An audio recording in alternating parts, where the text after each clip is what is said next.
निहारिका रत्न श्री 105 विजयमती माता जी की, जैन धर्म की जिनवानी माता की जय।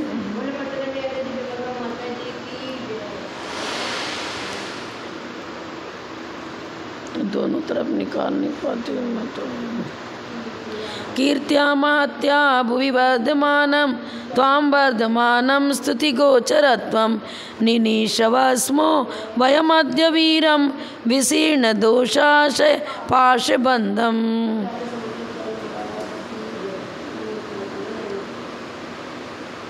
36 नंबर ना, पेज नंबर 120।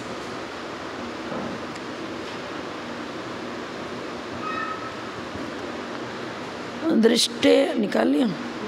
दृष्टे विशिष्टे जननादि हेतु विशिष्टता का प्रतिसत्वमेषां स्वभावतः किं न परस्य सिद्धि रतावकानामपि हा प्रपातः।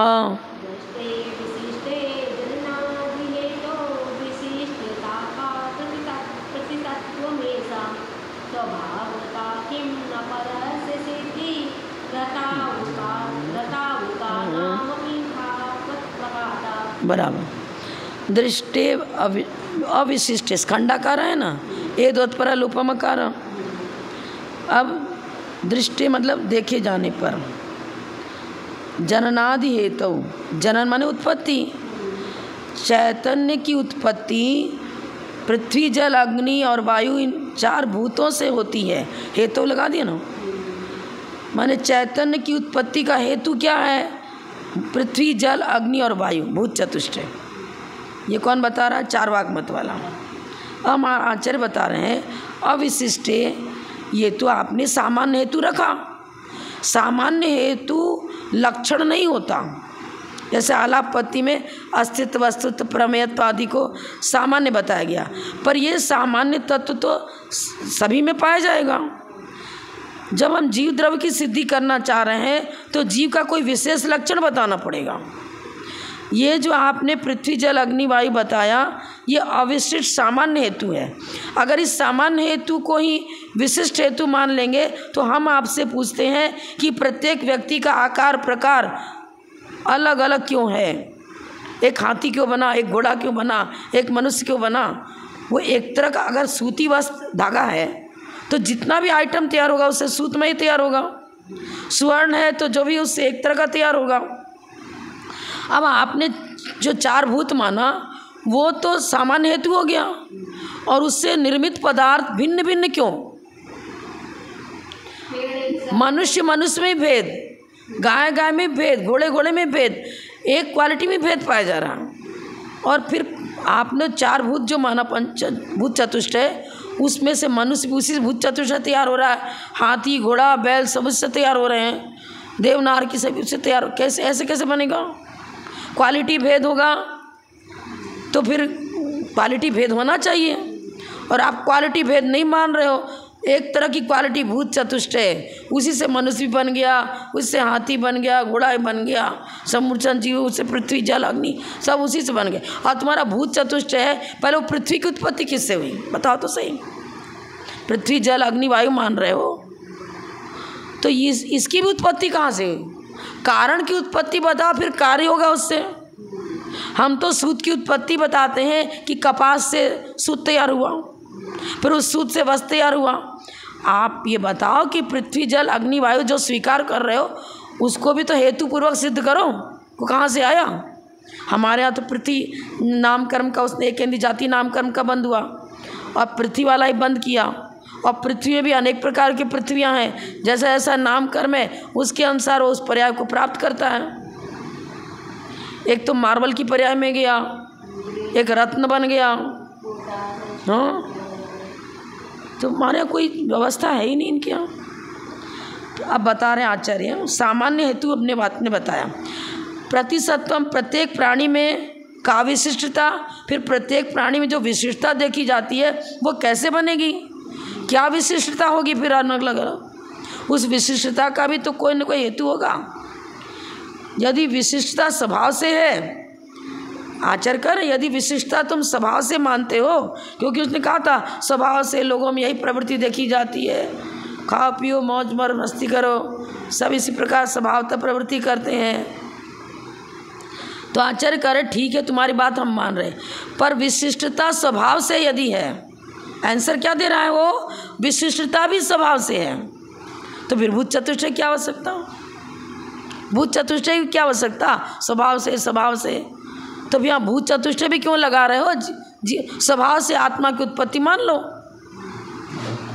यह बता रहे, क्या बता रहे, हाँ, यदि विशिष्टता स्वभाव से है तो परस सिद्धि आत्म तत्व की सिद्धि भी स्वभाव से क्यों नहीं हो जावे, कि न परस्य माने आत्म तत्व की सिद्धि भूत चतुष्टय के से भिन्न, परस्य से आत्म द्रव्य को लिया ना, भूत चतुष्टय स्वतत्व उसका हो गया, और उससे उत्पन्न होने वाला जीव द्रव्य हो, उसके लिए पर शब्द का प्रयोग किया है, मतलब आत्म तत्व सर्वनाम है, पर शब्द, उस आत्म तत्व की सिद्धि किम न स्वभाव से क्यों नहीं हो जाती है, ऐसा ही मान लो फिर।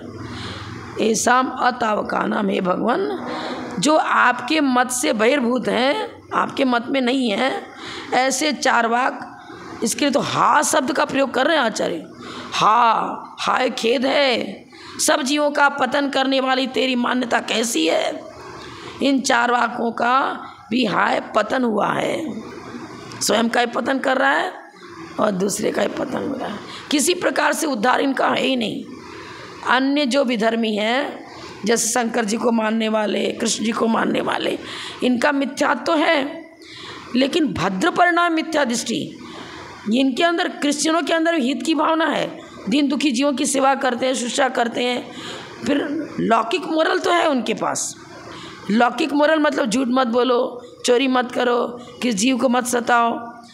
अन्य मतों में किसी प्रकार से है तो सही कि यज्ञ जो पशुओं की यज्ञ करते हैं, चलो उनके यहाँ नहीं है, लेकिन अन्य में कई लोगों में है। कृष्ण जी को पूजने वाले श्री जी का क्या नास्तिक सर्वथा, मतलब हमें हर प्रकार से क्रूर नहीं है वो, भद्र परिणाम मिथ्या दृष्टि, रात दिन भजन कीर्तन करते हैं, राम सीताराम रटते रहते हैं, ये भी तो अवतार मान रहे हैं, भद्र परिणामी तो हैं। तुम्हारे यहाँ तो भद्रता ही नहीं है, खूब चोरी करो, खूब बड़ा से बड़ा पाप कर लो, माँ का भी के साथ स्त्रीवत सेवन कर लो, बहन के साथ भोग कर लो, कोई दोष ही नहीं बताते हैं। ये तो इतना बड़ा मतलब पाप बुद्धि तो अन्य मत में नहीं है जितनी चारवाक में है। पहले बताया ना, स्त्री बहन कोई भी हो, किसी के साथ भोग कर लो, कोई दोष ही नहीं बताते हैं, तो वो तो बिल्कुल ही गलत हो गया ना। इतना बड़ा पाप तो अन्य वाले नहीं बता रहे ना।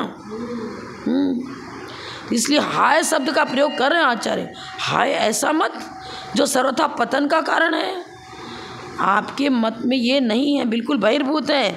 ऐसा जो चारवाक मत है हाय, वह तो स्वयं का ही पतन करता है। प्रपात ही प्रपात है, पतन ही पतन है इसके मत में। तो अन्य मत वाले 12वें स्तर तक जा रहे हैं लेशा की विशुद्धि के बल से।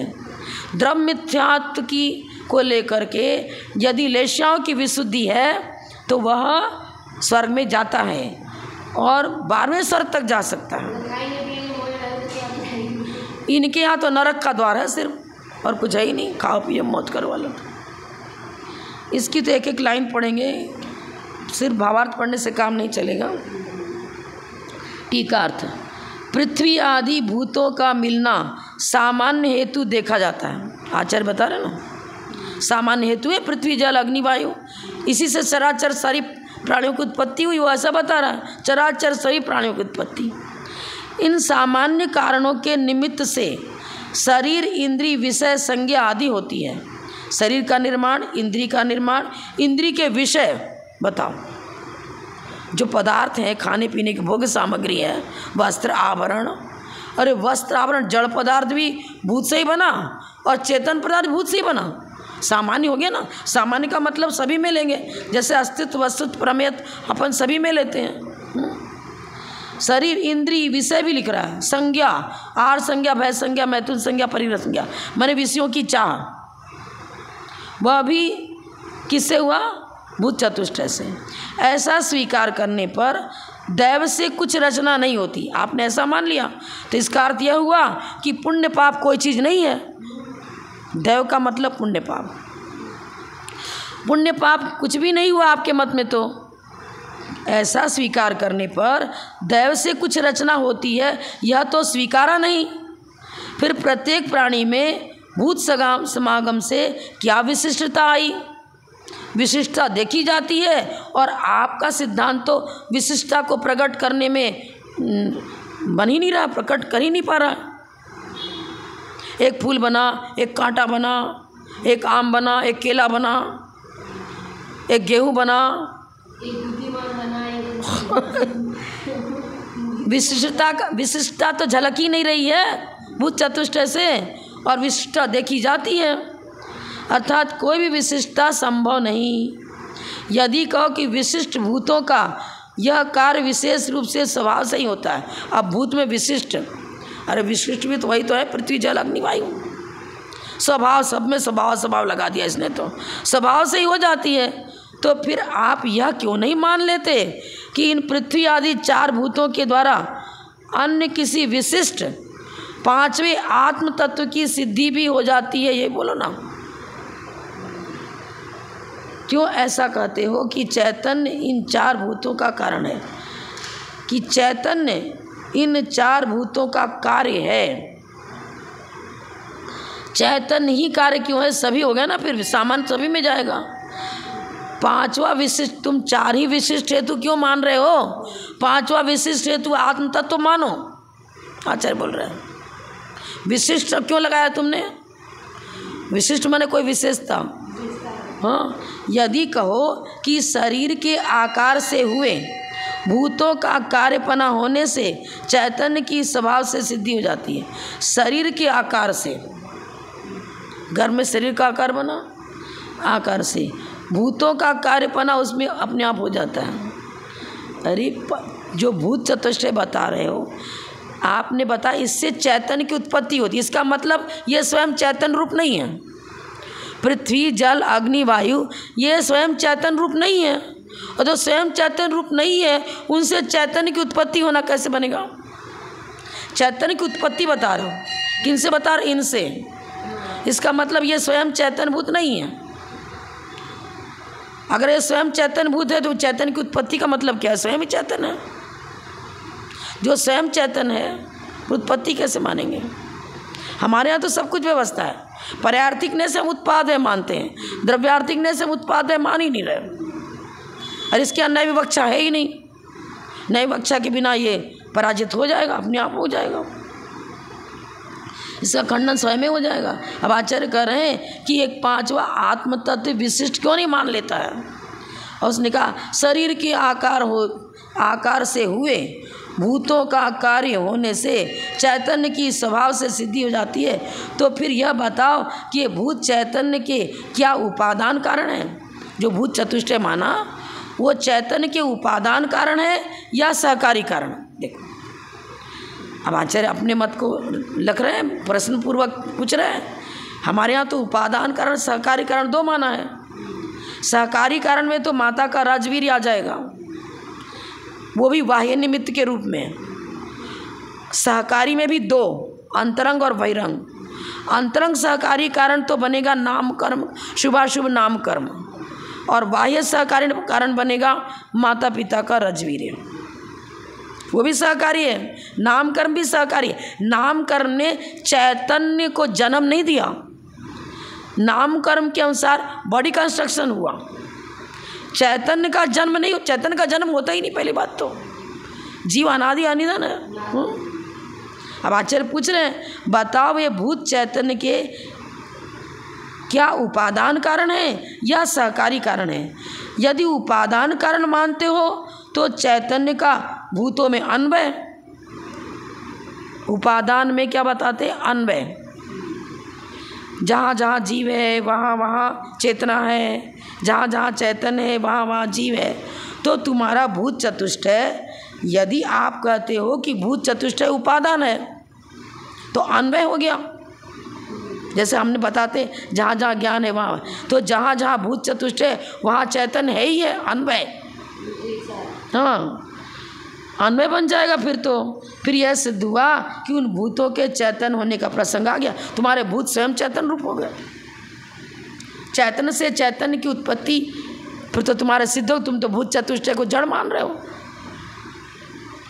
उससे कैसे उत्पन्न होगा? उपादान का मतलब तन्मयता, गुण और गुणी में अन्वय मानना पड़ेगा। उपादान कारण सिद्ध होता ही नहीं है। क्यों? यदि तुम इसको उपादान कारण मानते हो तो तुम्हारा भूत चतुष्टय स्वयं चैतन्य रूप सिद्ध होता है। फिर चैतन्य की उत्पत्ति की चर्चा कैसे करता है तुम? चैतन्य की उत्पत्ति की चर्चा तुम कैसे करते हो? तुम्हारा भूत चतुष्टय स्वयं चैतन्य रूप ही है उपादान मानने के बाद। यह सिद्ध हुआ। इससे तो उन भूतों के चैतन्य होने का प्रसंग आ जाएगा। जैसे स्वर्ण उपादान कारण है, सोना, सोने की डली, वो सोना जो स्वयं कार्य रूप परिणमन करे उसे कहते हैं उपादान। जो स्वयं कार्य रूप परिणमन करता है उसे कहते हैं उपादान। सुवर्ण स्वयं ही मुकुट रूप परिणमन किया, सुवर्ण स्वयं ही कुंडल रूप परिणमन किया। स्वर्ण मैं बोल रहे ना, तन मैं। स्वर्ण उपादान कारण से मुकुट आदि में सुवर्ण अन्वय रूप से रहता है। स्वर्ण का सर्वथा अभाव होकर के मुकुट बना क्या? तो फिर अन्वय रूप। तो जैसे पृथ्वी आदि उपादान कारण का शरीर में पृथ्वी आदि अन्वय पाया जाता है। पृथ्वी आदि उपादान कारण का शरीर में पृथ्वी आदि अन्वय पाया जाता है। अब पृथ्वी का हम लोग तो पृथ्वी काय मानते हैं ना। हाँ, तो पृथ्वी काय में प्रविष्ट हुआ जीव पृथ्वी काय कहलाएगा, या पृथ्वी काय का निर्माण हुआ। दो चीज़ है यहाँ तो। जैसे आकृत्रिम जो जिनबिंब आदि, आकृत्रिम जिनबिंब तो हम नहीं कह पाएंगे पूरी तरह से कन्फर्म होके, लेकिन जो सूर्य चांद आदि के विमान हैं ये पृथ्वी कायिक हैं। इसमें भी कायिक बोले तो जीव है। अब मान लो भुज्यमान उसकी आयु समाप्त हुई, तत्काल उसी कलेवर में, नया कलेवर निर्माण नहीं बा, उसी कलेवर में जिसके उसी रूप पुण्य का उदय है, माने उसी प्रकार कर्म का उदय है, वो जीव आके इसमें प्रविष्ट हो जाएगा। जैसे चंद्रमा का चंद्रकांत मणि है मान लो। अब जिस जीव के जिसने चंद्रकांत मणि वाला ही कर्म बांधा है, एक केंद्रीय पृथ्वी का एक कहीं बंद किया है, वो जीव पूर्व शरीर को छोड़ेगा, उसकी आयु समाप्त हुई और इस नवीन शरीर में प्रविष्ट हो जाएगा, बॉडी वही रहेगी। वनस्पति कायिक पृथ्वी कायिक में इस प्रकार की व्यवस्था जैन धर्म में है कि वही रहते, अकृत्रिम है, जैसे कि तैसे बने रहते हैं। वो टूट फूट के नीचे गिर जाएंगे ऐसा तो है ही नहीं। बस फिर जो अपनी व्यवस्था है त्रिलोक सार में, सूर्य चांद आदि की, चार क्षेत्र आदि की गड़बड़ा जाएगी, सब कुछ तब गड़बड़ा जाएगा। वो चंद्रमा नीचे आके पृथ्वी पटक जाएगा यहाँ, और चंद्रकांत मणि वाला वो पूरा नीचे आ जाएगा, और सूर्य नीचे आ जाएगा, तब तो पूरा आग लग जाएगी पूरे में। अरे इनकी किरणों को हम सहन नहीं कर पाते हैं दूर रहते हुए भी, और वो विमान यदि डेड बॉडी हो करके तत्काल नीचे गिर जावे तो वो सूर्य का गोला नीचे गिर जाएगा, तो क्या होगा? भूमि का दूर रहते हुए तो इतना ताप मिलता है वो सहन नहीं कर पाते हम।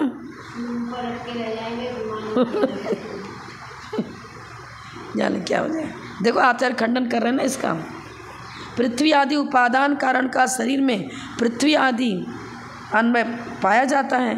यदि कहो कि दीपक रूप उपादान कारण से, अब बहुत चालाक है, उदाहरण दे रहा है ना, दीपक रूप उपादान कारण से कज्जल उत्पन्न होता है। दीपक से दीपक कहाँ उत्पन्न हो रहा है? दीपक रूप उपादान कारण से वो बोल रहा है, वो दीपक को उपादान कारण कर रहा है, लेकिन मेरे सिद्धांत तो थोड़ी उपादान बैठेगा। दीपक रूप उपादान कारण से कज्जल उत्पन्न होता है, तो उस कज्जल में तो दीपक का अन्वय नहीं होता। बता रहा है कि दीपक में तो कज्जल का अन्वय नहीं होता, क्योंकि काजल में तो रोशनी नहीं है, दीपक में तो रोशनी है, अन्वय कहाँ बन रहा है? इसलिए उपादान कारण में सदोषता देखी जाती है, ऐसा कहना ठीक नहीं है। आपने मेरे को अन्वय है ऐसा वैसा करके वो चारवाक बोल रहा है, हमारे मत को आप दूषित करना चाहते हो। आप बताओ कि दीपक तो उपादान कारण है ना, दीपक जल रहा तभी तो काजल पैदा हुआ, तो कज्जल में तो दीपक का अन्वय नहीं है, इसलिए उपादान कारण में सदोषता देखी जाती है, ऐसा कहना ठीक नहीं है, क्योंकि कज्जल को दीपक रूप उपादान कारण से मानना सिद्ध नहीं है, अर्थात काजल का उपादान कारण दीपक सिद्ध नहीं होता है। अब देखो आचार्य क्या बता रहे, सब बताए ना आचार्य, दीपक की ज्वाला दीपक की अन्य ज्वाला को उत्पन्न करने में ही उपादान कारण होती है, न कि काजल के लिए उपादान कारण होती है। काजल का उपादान कारण तो तेल बाती है, तेल बाती है। वो रुई कालिश हो रही है, रुई कालिश कर रहा है और वो तेल बाती जैसा है उसके अनुसार से उसमें काजल तैयार होता है। काजल भी कई प्रकार का तैयार होता है, तेल का तैयार हुआ काजल, घी का तैयार क्या होता है, कपूर से उत्पन्न हुआ काजल। इससे स्पष्ट हो रहा है कि जैसा तेल जैसा घी तद्रूप उस काजल का स्वभाव होता है, अन्वय वहाँ बन रहा है। और जो अग्नि है वो तो अग्नि जो अग्नि का ही काम करेगी, काजल का काम थोड़ी करेगी। काजल का उपादान कारण तो तेल बाती है, दीप की कलिका सहकारी कारण है। इस सहकारी कारण को प्राप्त करके तेल काजल के रूप में परिणमन करता हुआ ऊपर जाता हुआ प्राप्त होता है। उस तेल से अन्वित साथ रहने वाला काजल का रूप आदि के साथ अन्वय नहीं देखा जाता।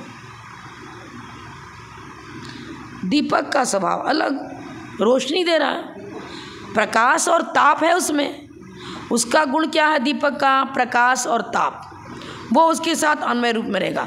जब तक वो दीप प्रज्वलित है तब तक वो अग्नि का एक है, अग्नि तो है ना। अग्नि का संचार न किया जाए और ऐसे दीप बाती और सब रख दो तो बुझा हुआ दीपक का जैसा काम करेगा क्या, नहीं करेगा, करेगा ही नहीं। दीपक का मतलब हुआ अग्नि, अग्नि का स्वभाव ताप और प्रकाश है। काजल किसका कारण, उपादान कारण मानो, निमित्त मानेंगे। उपादान की अपेक्षा चर्चा कर रहे हैं आचार्य। उपादान कारण तो कौन बनेगा, तेल बाती। तेल काजल के रूप में परिणमन करता हो, ऊपर जाता हो, प्राप्त होता है।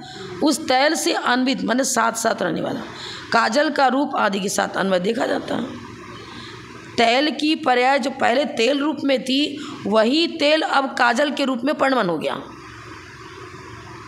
पुद्गल का पुद्गल में परिणमन है, ये दोष ही नहीं है।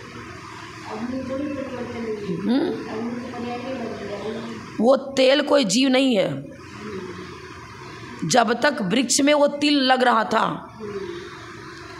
तब तक तो वो, जैसे कि नारियल का तेल है मान लो, तो नारियल जब तक पेड़ में था तब तक उस पेड़ के साथ प्रत्येक नाम कर्म का उदय है, तो तब तक उस नारियल के साथ में चैतन्यपना अनुश्रुत था। तोड़ लिया, अब वो वनस्पति काय है और उन नारियल को भी सूखा करके पेल दिया, तेल हो गया। पुद्गल ही तो है, डेड बॉडी तो है, पुद्गल का ही तो रूपांतर है। तेल हो घी हो सब पुद्गल का ही तो रूपांतर है। तो पुद्गल से पुद्गल, कालिक जो निकली वो पुद्गल है, पर निमित्त पाना अग्नि का निमित्त बना, अग्नि निमित्त बना उस तेल को काजल रूप परिणमन कराने में, उस तेल को काजल रूप परिणमन कराने में दीप निमित्त बना है। उपादान कैसे बनेगा, बन ही नहीं सकता। एक पुद्गल द्रव्य तेल रूप पर्याय को छोड़कर, तेल रूप पर्याय किसका है, पुद्गल द्रव्य का। पुद्गल द्रव्य तेल रूप पर्याय को छोड़कर काजल रूप पर्याय को प्राप्त करता हुआ दीपक को सहकारी विशेष कारण बनाकर रूप से अन्वित हो रहता है।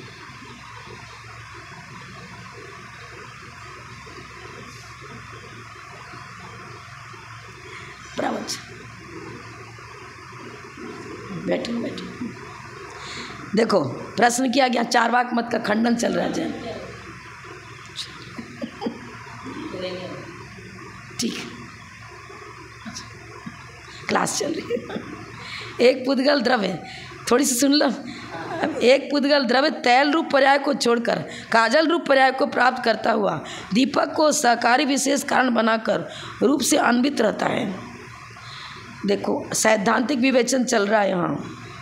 एक चारवाक मत है, वो कहता है पृथ्वी जल अग्नि वायु इन भूत चतुष्टय के मिलने से जीव की उत्पत्ति हो जाती है। हमारे आचार्य बता रहे हैं पृथ्वी जल अग्नि वायु ये पौद्गलिक हैं, ये पृथ्वी पौद्गलिक है। जब जमीन से निकाल ली गई ऊपर तो वो काय डेड बॉडी है। वो पृथ्वी यदि सभी जीवों को जन्म देने लगे तो माता पिता के रजवीर की क्या आवश्यकता है? फिर हाथी घोड़ा मनुष्य सभी पृथ्वी जल अग्नि से, जल में ही मनुष्य पैदा हो जाएगा, जल ही मनुष्य बन जाएगा, फिर तो जल ही हाथी बन जाएगा, अग्नि ही पुत्र पौत्र के रूप में आ जाएंगे। कितना गलत बोल रहे हो आप। भूत चतुष्टय से जीव की उत्पत्ति मान रहे हो। हमारे आचार्य ने उससे प्रश्न किया कि बताओ ये निमित्त कारण है या उपादान कारण है? माता का रज वीर्य पौद्गलिक है, ठीक है, वो सहकारी कारण बना, लेकिन सहकारी कारण में भी बाह्य सहकारी कारण बना। अंतरंग सहकारी कारण तो जो गर्भ में आया बालक जीव आया उसका पुण्य और पाप के अनुसार उसका बॉडी कंस्ट्रक्शन होगा। और क्योंकि भिन्नता देखिए, एक ही माता के रजवीर से जो पुत्र उत्पन्न होता है वो भी एक जैसा नहीं होता है। कोई काला, कोई सांवला, कोई गोरा, कर्म अलग, बॉडी कंस्ट्रक्शन भी अलग अलग, किसी में ज़्यादा सौंदर्य है, किसी में कम है। ये दैव माने पुण्य पाप, ये पुण्य पाप को स्वीकार नहीं कर रहा। जैसे कि किसान या कुम्हार ले लो, कुम्हार घड़े की उत्पत्ति में बाह्य निमित्त है। उपादान कारण तो मिट्टी घड़ा बना रहा है, तो मिट्टी तो उपादान कारण हुई।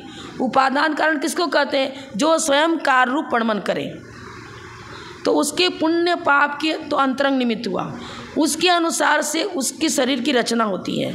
लेकिन गर्भाशय जो है ना माता का, वो उसका बाह्य निमित्त बन रहा है, बाह्य निमित्त बन रहा है। हमारे यहाँ बहुत साइंटिफिक है जैन धर्म में, अंतरंग निमित्त, बाह्य निमित्त, सहकारी कारण। सहकारी कारण में बाह्य और अंतरंग दो, और उपादान कारण तो उसका उपादान कारण तो वो जीव जो स्वयं कार्य रूप परिणमन करे। पहले मान लो कोई जीव देव पर्याय में था, अब उसको मनुष्य गति का उसने बंद किया, मनुष्य आयु का बंद किया, तो वो ही जीव पहले देव की आकृति में उस प्रकार वहाँ मौजूद था, देव के शरीर में मौजूद था। अब उसकी भुज्यमान आयु समाप्त हो गई, अब नवीन आयु जो प्रारंभ हुई उसके अनुसार वो वहाँ आ जाता है। वही जीव आया, जीव वही रहा, लेकिन कार्य क्या हुआ? अब मनुष्याकार रूप परिणमन हो गया। अरे गेहूँ वही था, आपने उस गेहूँ से लड्डू बना लिया, कचौड़ी बना ली, कुछ भी पराठा बना लिया, रोटी बना लिया। गेहूँ ही तो स्वयं समय स्वरूप परिणमन कर रहा है, रोटी रूप परिणमन कर रहा है। वो जीव ही नाना गतियों में जाता है और अपने नाम कर्म के अनुसार तद्रूप उसकी परिणति होती है, लेकिन वही है, वही है, वही है। भगवान महावीर का जीव है, नाना गतियाँ उसकी पूर्व पर्याय दिखा रहे हैं, पर बोल तो रहे महावीर भगवान का ही जीव था, पहले इस पर्याय में था, पहले यहाँ था, फिर बाद में भगवान महावीर बना। हाँ, सुना करो। सम्यक दर्शन को प्राप्त करने के लिए यूट्यूब पर मेरा ये न्याय ग्रंथ का प्रवचन जाता है। हाँ, इसको नहीं सुनोगे तो सम्यक की उत्पत्ति होना बहुत मुश्किल हो जाएगा, क्योंकि अपने स्वकीय सिद्धांत को जब तक नहीं समझेंगे तब तक पंचेंद्रिय विषय भोगों से ये सब माता जी बता देंगे। आप डेली सुनो, इसका बहुत लाभदायक है। मैं जान करके इसको विषय देती हूँ ताकि लोग जैन फिलॉसफी को समझें।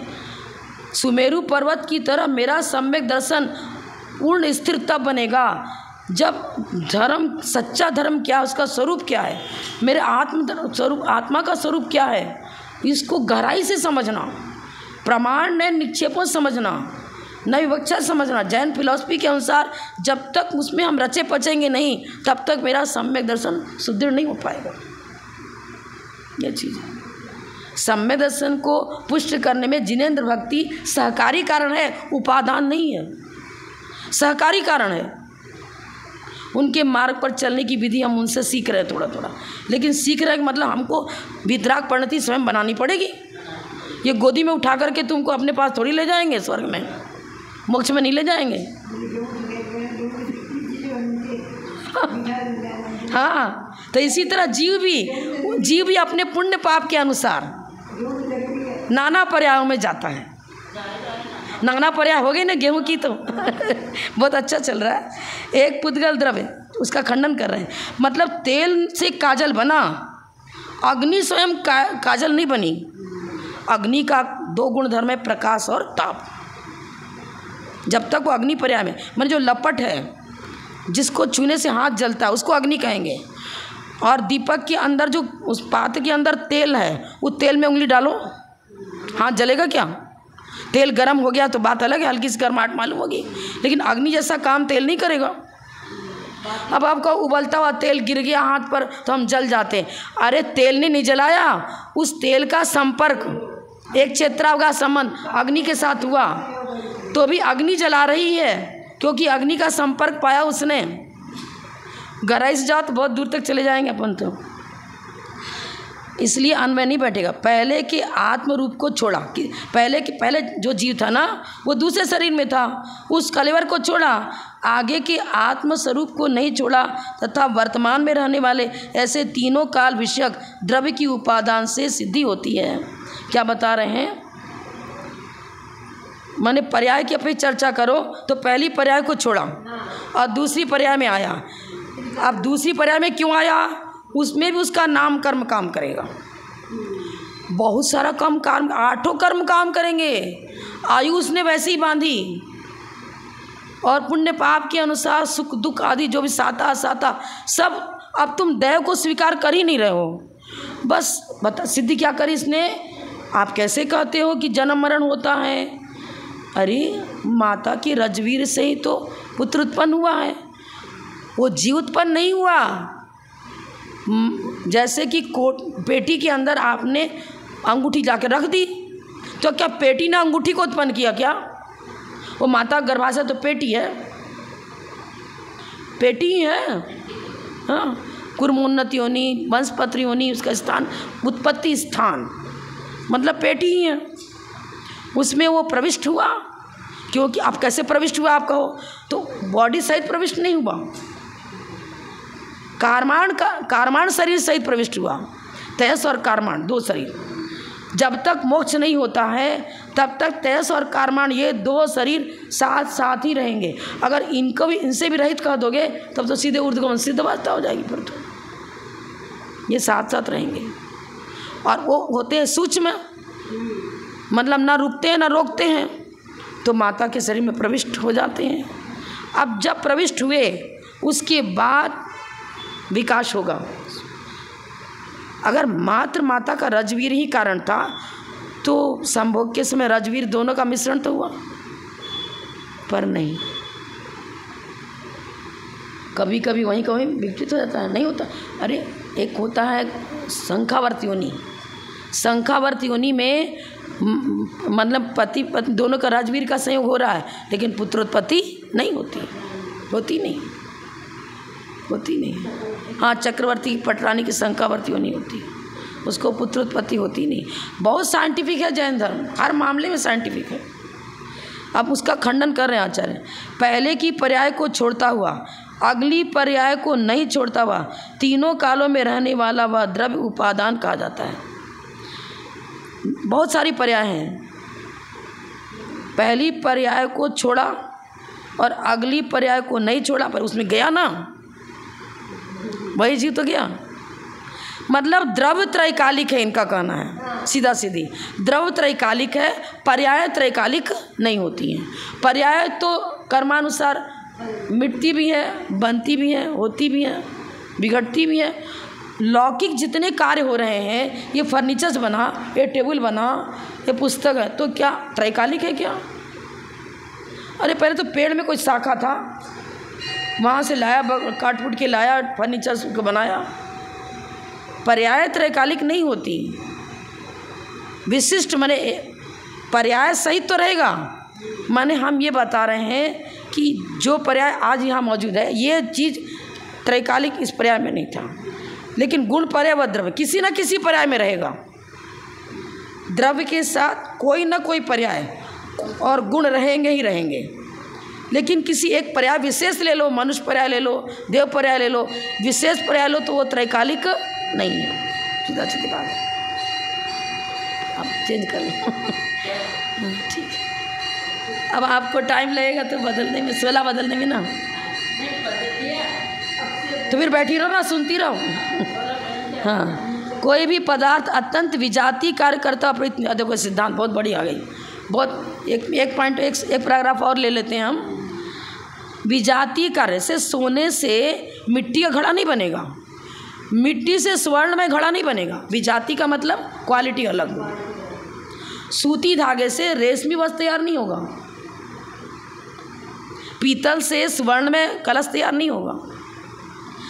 विजातीय कार्य नहीं देखा जाता है।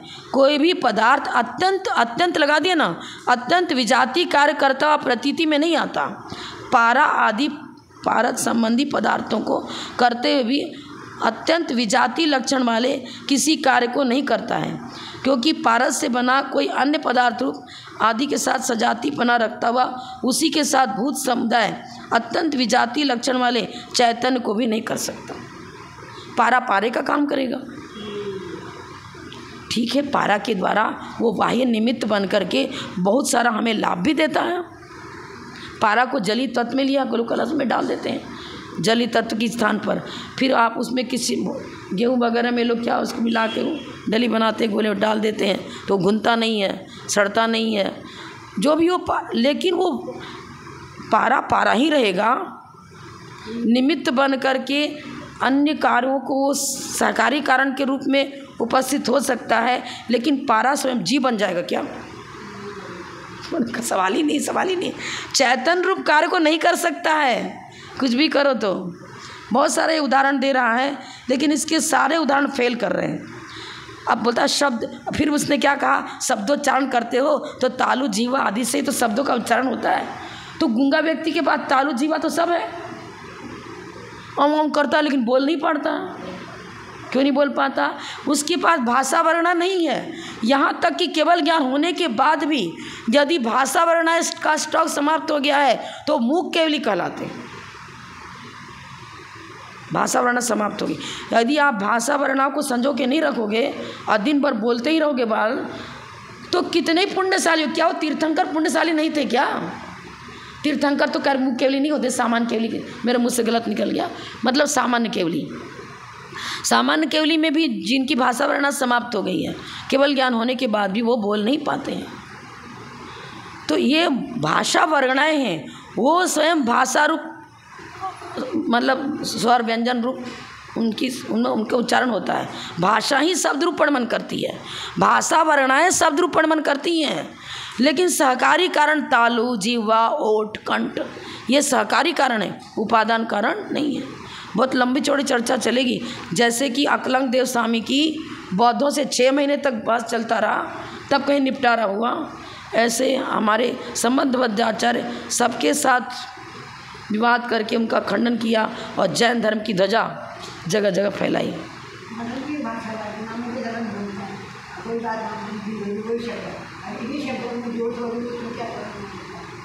भाषा वर्णा है तभी बोल पाओगे आप। एक बंद कर देना इसको।